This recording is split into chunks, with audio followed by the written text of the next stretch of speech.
بسم اللہ الرحمن الرحیم الحمد للہ رب العالمین والصلاة والسلام علی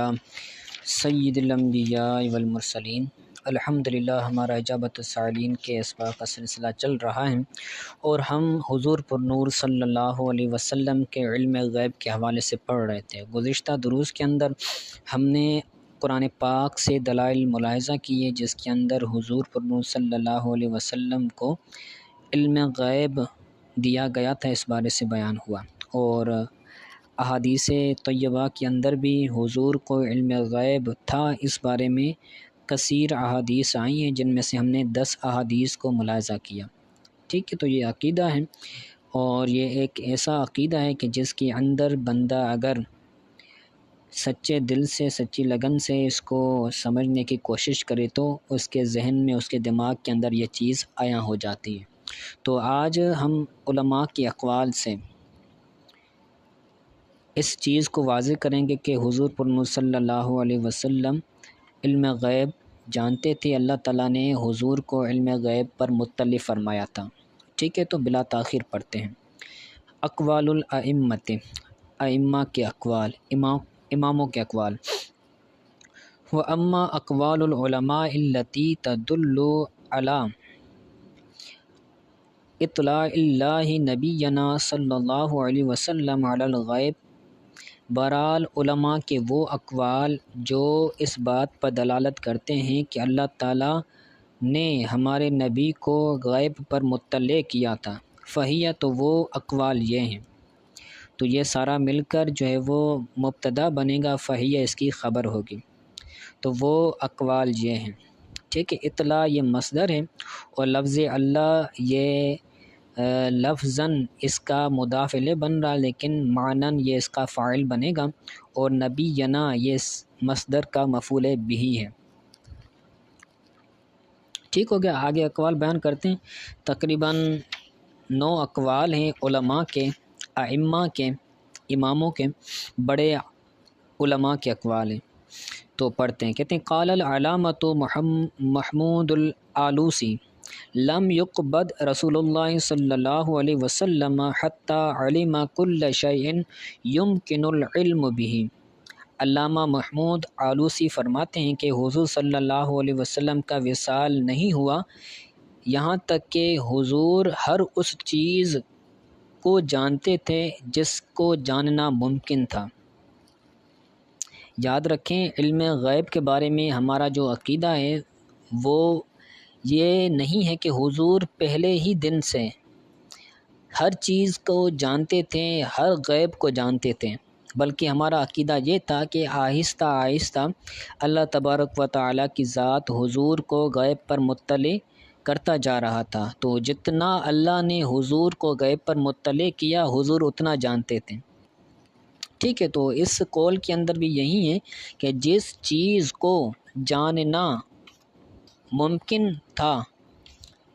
تو حضور نے ہر اس چیز کو جان لیا۔ تو جب حضور کا وصال کے لمحات قریب آئے تو اس وقت حضور کو مکمل علم غیب جتنا اللہ تعالیٰ نے عطا کیا تھا تو وہ ہو گیا۔ ٹھیک ہے، تو بعض لوگ ایسے واقعات اور ایسی جو ہے وہ بیانات کرتے ہیں کہ جن کے اندر یہ بیان کرتے ہیں کہ حضور نے یہاں پر، حضور اگر علم غیب جانتے تھے تو یہاں پر حضور نے کیوں نہیں فرمایا کہ اس کے برخلاف کیوں معاملہ فرمایا۔ تو ان واقعات کے اندر ہم یہی کہتے ہیں کہ ہم یہ نہیں کہتے کہ حضور کو تمام چیزوں کا، ہر چیز کا علم غیب تھا، بلکہ آہستہ آہستہ جتنا حضور کو اللہ تعالیٰ نے علم غیب دیا وہی تھا۔ ٹھیک ہے، تو یہ ہمارا عقیدہ ہے، عقیدے کو واضح رکھا جائے اور عقیدے کو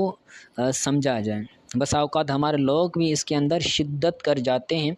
اور معاذ اللہ حضور کے علم کو اللہ تعالیٰ کے علم کے ساتھ تقابل کرتے ہیں، تو ایسا نہیں کرنا چاہیے۔ حضور کی ذات ہے، اللہ تعالیٰ کی ذات اللہ تعالیٰ کی ذات ہے۔ اللہ تعالیٰ عالم الغیب ہیں۔ علماء نے تو حضور کے لیے عالم الغیب کے الفاظ استعمال کرنا سے بھی منع فرمایا کہ یہ استعمال نہ کیے جائیں۔ ٹھیک ہے، بہرحال یہ عقیدہ ہے، اس عقیدے کو واضح رکھا جائے۔ آگے دوسرا قول بیان کرتے ہیں۔ قال السید عبد العزیز الدباغ کیف یخفی امر الخمس علیہ الصلاۃ والسلام والواحد من اہل التصوف من امتہ شریفت لا یمکنہ التصرف الا بمعرفت هذه الاقسام۔ آپ کہتے ہیں کہ حضرت سید عبدالعزیز دباغ کہتے ہیں کہ 5 چیزوں کا حضور پر مخفی ہونا یہ کیسے ہو سکتا ہے؟ 5 چیزیں حضور پر کیسے مخفی ہو سکتی ہیں؟ وہ 5 چیزیں کیا ہیں؟ وہ 5 چیزیں ہیں قیامت کا علم، کہ قیامت کب آئے گی، ایک یہ، اور بارش کب ہوگی، یہ اس چیز کا علم، اور عورت کے رحموں میں کیا ہے، بچہ ہے یا بچی ہے، تو اس کا علم، تیسری چیز، اور چوتھی چیز ہے کہ بندہ کل کیا کمائے گا، اس کا علم، اور یہ جان کوئی بندہ کب مرے گا، اس کے مرنے کی جگہ کیا ہوگی، تو اس کو بھی حضور کیا ہے، جانتے ہیں۔ یہ 5 چیزیں ہیں جن کو حضور صلی اللہ علیہ وسلم جانتے ہیں، تو جن کے بارے میں کہا کہ یہ 5 چیزیں حضور پر کیسے مخفی ہو سکتی ہیں۔ والواحد من اہل التصرف من امتہ شریفت، حضور کی امت شریفہ میں سے جو اہل تصوف ہیں، ان میں سے کسی ایک فرد کے لیے تصرف ممکن نہیں ہوتا، لا یمکنہ التصرف، اس کے لیے تصرف کرنا ممکن نہیں ہوتا مگر ان 5 چیزوں کی معرفت کے ساتھ۔ یعنی جو اہل تصوف ہیں، جو صوفی حضرات ہیں، تو ان کو تصرف تب حاصل ہوتا ہے جب یہ 5 چیزیں جانتے ہیں۔ تو جب حضور کے امتی میں سے اہل تصوف کا ایک فرد یہ 5 چیزیں جان سکتا ہے تو حضور کیوں نہیں جان سکتے؟ آگے تیسرا قول بیان کرتے ہیں۔ قال الامام جلال الدین سیوطی شافعی علیہ رحمۃ الرحمن، ذهب بعضهم الى انه صلی اللہ علیہ وسلم اوتی علم الخمس عیدا وعلم وقت الساعۃ والروح وانه امر بقتم ذلك۔ امام جلال الدین سیوطی رحمۃ اللہ تعالی علیہ فرماتے ہیں کہ بعض اہل علم اس بات کی طرف گئے ہیں کہ حضور پر نور صلی اللہ علیہ وسلم کو ان 5 چیزوں کا علم بھی عطا کیا گیا تھا، ٹھیک ہے، وعلم وقت ساعت، اور قیامت کے وقت کا علم بھی عطا کیا گیا تھا، والروح، اور روح کا علم بھی عطا کیا گیا تھا، لیکن وَأَنَّهُ أُمِرَ، اور حضور کو حکم دیا گیا تھا ان کو چھپانے کا۔ حضور کو معلوم تھا کہ قیامت کب ہوگی، حضور نے ہر چیز بیان کی، حضور نے قیامت کی علامات کو بھی بیان کیا، حضور نے قیامت کے دن کو بھی بیان کیا کہ جمعے والے دن قیامت آئے گی، حضور نے قیامت کی تاریخ کو بھی بیان کیا کہ کس تاریخ پر قیامت آئے گی، حضور نے مہینے کو بھی بیان کیا کہ کس مہینے میں، محرم کے مہینے میں 10 محرم کو قیامت آئے گی۔ علامات صغریٰ، علامات کبریٰ دونوں حضور نے بیان فرمائی، ٹھیک ہے۔ تو حضور قیامت کے سن کو بھی جانتے تھے کہ کس سال، کس سن میں قیامت ہوگی، لیکن حضور نے وہ بیان نہیں کیا، کیونکہ اگر حضور یہ بیان کرتے تو امت پر آزمائش ہو جاتی، اور حضور کو اس چیز کو چھپانے کا حکم بھی دیا گیا تھا، ٹھیک ہے۔ وگرنہ اتنی چیزیں حضور نے جو قیامت کے بارے میں بیان فرمائی ہیں، تو بعید نہیں ہے کہ حضور سن بھی حضور کو معلوم ہو، ٹھیک ہے۔ تو یہ ہو گیا۔ آگے چوتھا قول بیان کرتے ہیں۔ قال العلامۃ المناوی، خمس لا يعلمهن الا اللہ على وجه الاحاطۃ والشمول کلیا وجزئیا۔ علامہ مناوی فرماتے ہیں کہ 5 چیزیں ایسی ہیں جن کو کوئی نہیں جانتا، لا يعلمهن، جن کو نہیں جانتا مگر اللہ، احاطے کے طور پر، اور کلی اور جزئی کی شمول کے طور پر، علی وجہ الاحاطۃ والشمول، احاطے اور شمول کے طور پر اللہ تعالیٰ ہی ان کو جانتا ہے، کلیاً و جزیاً، کلی طور پر بھی اللہ تعالیٰ کو ان 5 چیزوں کا علم ہے، اور جزئی طور پر بھی اللہ تعالیٰ کو ان 5 چیزوں کا علم ہے، لیکن اللہ تعالیٰ کو ان چیزوں کا علم ہے یہ اس بات کے منافی نہیں ہے کہ اللہ تعالیٰ نے بعض کو اس سے مطلع نہیں فرمایا۔ تو کتنی ولا ینافیہ اطلاع اللہ تعالی بعد خواصی علی کثیر من المغیبات، تو ولا ینافی تو یہ منافی نہیں ہے اللہ تعالیٰ کا اپنے بعض خواص کو کثیر غیب میں سے، غیب والی چیزوں میں سے کثیر پر اللہ تعالیٰ کا مطلع فرمانا اس کے منافی نہیں ہے، یعنی اللہ تعالیٰ ہی ان چیزوں کو جانتا ہے، تو اللہ تعالیٰ کا ان چیزوں کو جاننا اس کے اللہ تعالیٰ کا مطلع کرنا یہ منافی نہیں ہے کہ اللہ تعالیٰ نے مطلع کیا ہے، تو اللہ تعالیٰ کا مطلع کرنا اللہ تعالیٰ کے ساتھ علم کے منافی ہے کہ اللہ تعالیٰ کو علم ہے تو اللہ تعالیٰ کسی کو مطلع نہیں فرماتا۔ اللہ تعالیٰ کسی کو مطلع فرماتا ہے تو اس کا یہ مطلب نہیں ہے کہ سب کو کلی طور پر اور جزئی طور پر اور شمول اور احاطے کے طور پر اس کا علم ہے، احاطے کے طور پر اور شمول کے طور پر صرف اللہ تعالیٰ کی ذات کو علم ہے، ٹھیک ہے۔ حتیٰ من ھذہ الخمس، یہاں تک کہ یہ جو 5 چیزیں ہیں جن کو میں نے بیان کیا، تو یہ بھی کیا ہے اللہ تعالیٰ نے اپنے کثیر خواص پر اس کو مطلع کیا، یہ بعید نہیں ہے، لأنہا جزئیات معدودۃ، کیونکہ یہ چند جزئیات ہیں، 5 چیزیں یہ چند ہیں، معدود ہیں۔ وَإِنْكَارُ الْمُعْتَزِلَةِ لِذَلِكَ مُقَابَرَةٌ، اور معتزلہ کا اس کا انکار کرنا، معتزلہ اس بات کا انکار کرتے تھے کہ 5 چیزوں کا علم صرف اللہ تعالیٰ کی ذات کو ہے، اللہ کے علاوہ کسی اور کو نہیں ہے، تو انکار المعتزلۃ لذالک مقابرۃ، معتزلہ کا اس بات کا انکار کرنا یہ ضد ہے۔ 3 چیزیں ہوتی ہیں، ایک ہوتا ہے مناظرہ، ایک ہوتا ہے مجادلہ، ایک ہوتا ہے مقابرہ۔ مناظرہ جو کیا جاتا ہے وہ ایک فن ہے، دوسرا ہوتا ہے مجادلہ، مجادلے کے اندر کیا ہوتا ہے، جھگڑا ہوتا ہے، بس دلائل نہیں ہوتے، صرف جھگڑا ہوتا ہے، اور مقابرے کے اندر ضد ہوتی ہے، میں نہیں مانتا، میں نہیں جانتا، ٹھیک ہے، مقابرے کے اندر یہ ہوتا ہے، تو ضد کی وجہ سے معتزلہ نے کیا کیا، اس بات کا انکار کیا۔ اسی طرح آج کے جو بد مذہب ہیں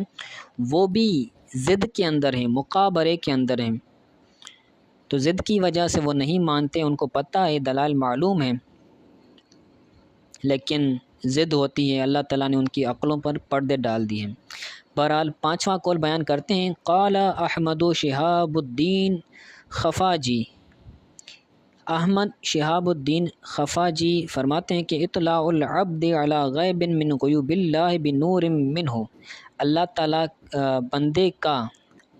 اللہ کے غیوب میں سے کسی غیب پر مطلع ہونا، یہ اللہ تعالیٰ کی طرف سے نور کی وجہ سے، بے نور منہ، اللہ تعالیٰ کی جانب سے نور کی وجہ سے، بے دلیل، اس دلیل کے ساتھ کہ حضور نے فرمایا اتقوا بفراست المؤمن فإنہ ینظر بنور اللہ، مومن کی فراست سے ڈرو، بے شک وہ مومن اللہ کے نور سے دیکھتا ہے، تو مومن کا اللہ کے نور سے دیکھنا یہ اس بات کی دلیل ہے کہ المومن وہ کچھ دیکھتا ہے جو عام، جو دوسرے بندے ہوتے ہیں، جو غیر مومن ہوتے ہیں، وہ نہیں دیکھ سکتا، تو یہ بھی اللہ کی طرف سے نور ہے، اور نور کی وجہ سے بندہ غیب پر مطلع ہو سکتا ہے، تو لا یستغرب، تو یہ حیرت کی بات نہیں ہے، لا یستغرب یہ بعید بات نہیں ہے، یہ حیرت کی بات نہیں، ٹھیک ہے، یہ 5واں قول تھا۔ آگے امام قاضی شوقانی کا قول بیان کرتے ہیں، کہتے ہیں قال القاضی الشوقانی فإن قلت إذن قد تقرر بهذا الدلیل القرآنی ان اللہ یظہر من ارتضى من رسوله على ما شاء من غیبہ، آپ فرماتے ہیں کہ اگر تو کہے، یا اگر تو اعتراض کرے، یا اگر تو کہے کہ جب قرآنی اس دلیل سے بات کا تکرار ہوا، قد تقرر، جب، اذن کا مطلب ہوتا ہے جب اس قرآنی دلیل سے بات کا تکرار ہوا کہ اللہ تعالیٰ اپنے رسولوں میں سے جس کو چنے، اللہ تعالیٰ اپنے رسولوں میں سے جس کو چنے اور جو چاہے اپنے غیب پر ظاہر کریں، اللہ تعالیٰ اپنے رسولوں میں سے جس پر چاہے ظاہر کرے، علی ما شاء من غیب ہی، اپنے غیب میں سے جس پر چاہے، یعنی اللہ تعالیٰ کا جو غیب ہے اس غیب پر اللہ تعالیٰ اپنے رسولوں میں سے جس کو چاہے اس پر غیب کو مطلع فرماتا ہے، جیسا کہ ہم نے پیچھے پڑھا کہ اللہ تعالیٰ کے لیے وما کان اللہ لیطلع علی الغیب ولکن اللہ یجتبی من رسلہ، اللہ تعالیٰ اپنے بندوں کو چنتا ہے غیب کے لیے، ٹھیک ہے۔ تو اللہ تعالیٰ جس کو چن لے تو اس پر اللہ تعالیٰ غیب کو جو ہے وہ ظاہر کر دیتا ہے۔ تو جب اللہ تعالیٰ نے اپنے رسولوں کو غیب کے لیے چن لیا ہے تو فَهَلْ لِلرَّسُولِ الَّذِي أَظْهَرَهُ اللَّهُ عَلَى مَا شَاءَ مِنْ غَيْبِهِ، تو کیا رسول اس رسول کے لیے کہ جس کے لیے اللہ تعالیٰ نے اپنے غیب میں سے جو چاہا اس پر ظاہر کیا، تو اس رسول کے لیے کہ حل للرسول، کیا یہ رسول کو پاور ہے، حل للرسول، کیا یہ رسول کے لیے پاور ہے جس رسول کو اللہ تعالیٰ نے اپنے غیب میں سے جس پر مطلع کیا، جس پر جو غیب اللہ نے اس رسول پر ظاہر کیا، تو کیا اس رسول کے لیے جائز ہے یا اس رسول کو کیا یہ طاقت ہے کہ ان یخبر بہ بعد امتی، کہ وہ نبی اس غیب کی اپنے بعض امتیوں کو خبر دیں؟ اللہ نے جو غیب رسول کو دیا ہے تو کیا رسول اپنی امت کو وہ غیب بتا سکتا ہے؟ تو قاضی شوکانی کہتے ہیں قلت نعم، میں کہتا ہوں بالکل، رسول اپنی امتیوں کو مطلع کر سکتا ہے، ولا مانع من ذالک، اور اس بات سے کوئی چیز مانے نہیں ہے، اس کے خلاف کوئی مانے بات نہیں ہے۔ وقد ثبت عن رسول اللہ صلی اللہ علیہ وسلم من ھذا ما یخفى علی عارف بالسنة المطہرۃ، اور تحقیق رسول اللہ صلی اللہ علیہ وسلم سے یہ بات ثابت ہوئی ہے ما لا یخفى، کہ عارف بالسنہ، سنت مطہرہ کو جاننے والے پر یہ بات مخفی نہیں ہے، جو عارف بالسنہ ہے، جو حضور کی احادیث کو جاننے والا ہے، تو اس پر یہ بات جو ہے وہ مخفی نہیں ہے کہ حضور نے اپنے کسی امتی کو غیب پر مطلع فرمایا، عارف سنہ کو پتہ ہے، وہ معلوم ہے اس کو، ٹھیک ہے۔ ثم ذکر احادیث اخبر النبی فیہا بالامور الغیبیۃ، پھر آپ نے ایسی احادیث بیان فرمائی جن احادیث میں نبی کریم صلی اللہ علیہ وسلم نے غیب کے امور کی خبر دی، ٹھیک ہو گیا۔ تو یہ چھٹا قول تھا امام شوکانی، قاضی شوکانی علیہ رحمہ کا۔ آگے 3 قول مشہور ائمہ کا ہے۔ امام 7واں قول قال الامام ابن حجر العسقلانی وَلَهُ صلی اللہ علیہ وسلم صفة بها يدرك ما سيكون في الغیب ويطالع بها ما في اللوح والمحفوظ، لوح المحفوظ۔ امام ابن حجر عسقلانی فرماتے ہیں کہ حضور صلی اللہ علیہ وسلم کی ایک ایسی صفت ہے، حضور کی ایک ایسی صفت ہے کہ جس صفت کے ذریعے حضور جانتے ہیں، ادراک کرتے ہیں، ما سیکون فی الغیب، جو غیب میں ان قریب ہونے والا ہے، ویطالع بہا، اور اس صفت کے ذریعے، بہا کے ضمیر صفت کی طرف راجع ہیں، اور حضور اس صفت کے ذریعے ملاحظہ کرتے ہیں ما فی اللوح المحفوظ، جو لوح محفوظ کے اندر ہے، ٹھیک ہے۔ حضور اس صفت کے ذریعے لوح محفوظ کو ملاحظہ کرتے ہیں۔ 8واں قول بیان کرتے ہیں قال الامام محمد الغزالی، امام محمد بن محمد غزالی رحمۃ اللہ تعالی فرماتے ہیں ان لہ صفۃ بہا یدرک ما سیکون فی الغیب اما فی الیقظۃ او فی المنام، حضور صلی اللہ علیہ وسلم کے لیے ایک ایسی صفت ہے کہ جس صفت کے ذریعے حضور ادراک کرتے ہیں جو غیب میں ہونے والا ہے، یا تو بیداری میں، اما فی الیقظۃ، یا تو بیداری میں ملاحظہ کرتے ہیں، ادراک کرتے ہیں، یا پھر حالت نیند میں آپ اس کو ملاحظہ کرتے ہیں۔ کیوں؟ اذ بہا یطالع اللوح المحفوظ فیرا ما فیہ من الغیب، کیونکہ اس یہاں پر تعلیل لیا ہے، کیونکہ حضور اس صفت کے ذریعے لوح محفوظ کو ملاحظہ کرتے ہیں، تو آپ اس لوح محفوظ میں دیکھتے ہیں جو غیب میں سے ہے، یرا ما فیہ من الغیب، اس میں جو غیب میں سے ہے تو حضور اس کو دیکھتے ہیں۔ 8واں قول ہو گیا۔ 9واں قول امام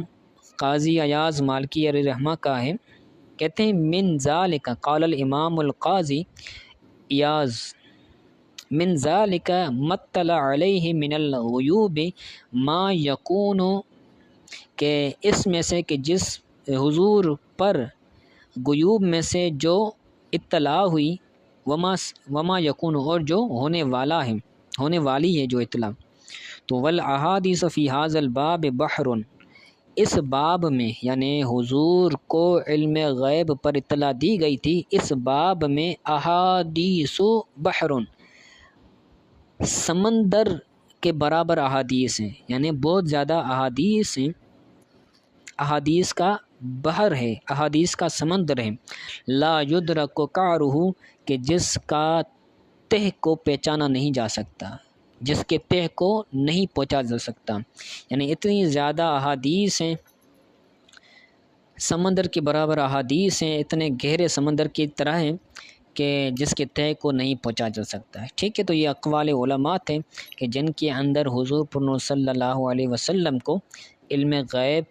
کے حوالے سے بیان ہوا کہ حضور کو اللہ تعالیٰ نے علم غیب پر مطلع فرمایا تھا۔ ٹھیک ہے، تو اللہ تعالیٰ سے دعا اللہ تعالیٰ ہمارے عقائد کی اصلاح فرمائے اور ہمیں حق سمجھنے اور حق پر قائم رہنے کی توفیق عطا فرمائے۔ ہمارا یہ سوال پورا ہوا، انشاءاللہ تعالیٰ اگلے درس کے اندر اگلا سوال پڑھیں گے۔ السلام علیکم ورحمۃ اللہ وبرکاتہ۔